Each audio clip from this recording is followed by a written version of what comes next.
Hello बच्चों, let's take the question.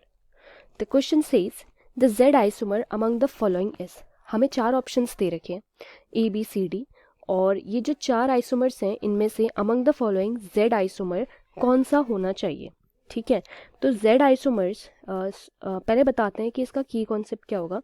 So the key concept for the same is given by Z isomers. That is अगर हमें पता है कि Z isomers क्या होते हैं then we can easily tell कि इनमें से कौन सा जो होगा Z आइसोमरिज्म शो करेगा. So let's start from the first one. पहले Z आइसोमर्स के बारे में थोड़ा सा जान लेते हैं.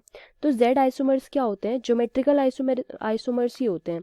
Geometrical isomers. तो ज्योमेट्रिकल आइसोमर्स क्या होते हैं? ज्योमेट्रिकल आइसोमर्स वो होते हैं ज्योमेट्रिकल आइसोमरिज्म शो करते हैं यानी कि सिस या ट्रांसफॉर्म में रहते हैं.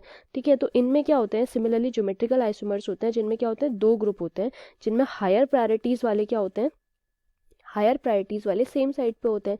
जैसे बल्कि ग्रुप सेम साइड पे होते हैं ना, तो ऐसी हायर प्रायोरिटी वाले ग्रुप इसमें क्या होते हैं? सेम साइड पे होते हैं.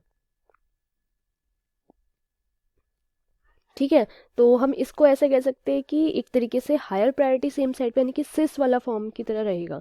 तो अब जैसे अगर हम देखते हैं तो आउट ऑफ दीज फोर हम सबसे पहले फर्स्ट वाला स्ट्रक्चर देखते हैं. तो क्या फर्स्ट वाला जो स्ट्रक्चर है क्या ये हमें शो करेगा Z isomerism?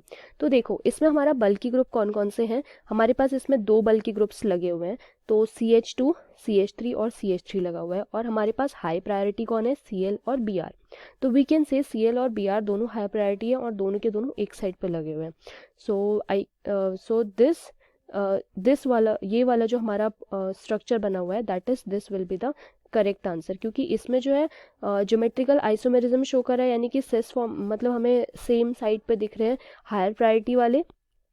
So therefore we can say that this will be the correct answer. The option which is showing कि जिसमें हमारे पास CH3 group then bonded with carbon double bonded with again carbon then CH2 then we have CH3. तो ये वाला जो है इसमें हमारे पास ब्रोमीन और क्लोरीन जो कि हायर प्रायोरिटी एटम्स हैं ये दोनों के दोनों सेम साइड पर लगे हुए हैं and hence it will show Z isomerism. Now let's see other examples. देखो अदर ऑप्शंस हमारे पास जो फर्स्ट वाला ऑप्शन इसे तो हम कह रहे हैं ठीक है हमारे इसमें बल्कि ग्रुप्स एक साइड पे है. लेकिन अदर्स में देखें तो इसमें भी तो बल्कि ग्रुप्स एक साइड है. बट नहीं, ये वाला ऑप्शन नहीं हो सकता. क्यों? क्योंकि जो बल्कि ग्रुप्स है ना वो दोनों सेम कार्बन से अटैच्ड है. ठीक है, अब ये दोनों सेम कार्बन से अटैच्ड है इसलिए हम इसको कंसीडर नहीं करेंगे. इन केस अगर CHO यहाँ अटैच होने की बजाय इस वाले कार्बन से अटैच्ड होता तब हम कह सकते थे कि हाँ ये भी बल्कि ग्रुप्स एक साइड पे है और ये जेड आइसोमेरिज्म शो कर रहा है. बट इधर इस केस में नहीं हो रहा है. इस वाले केस में देखते हैं तो हमारे पास OH ग्रुप है और ये CH5 है. ठीक है, यहाँ पे देख रहे हैं हम सीधे सीधे ट्रांसफॉर्म में अरेंज्ड हैं इसलिए ये भी पॉसिबल नहीं है. सिमिलरली यहाँ पे COOH कार्बोक्सिलिक ग्रुप और Cl ग्रुप दोनों हमारे पास प्रायोरिटी ग्रुप्स है लेकिन प्रायोरिटी ग्रुप्स अपोजिट साइड्स पे बिल्कुल ट्रांसफॉर्म में लगे हुए हैं. तो इसलिए ये वाला ग्रुप भी नहीं हो सकता. इसलिए हम कहेंगे this is the correct answer. So this is our final answer. I hope you understood. That is option A is the final answer.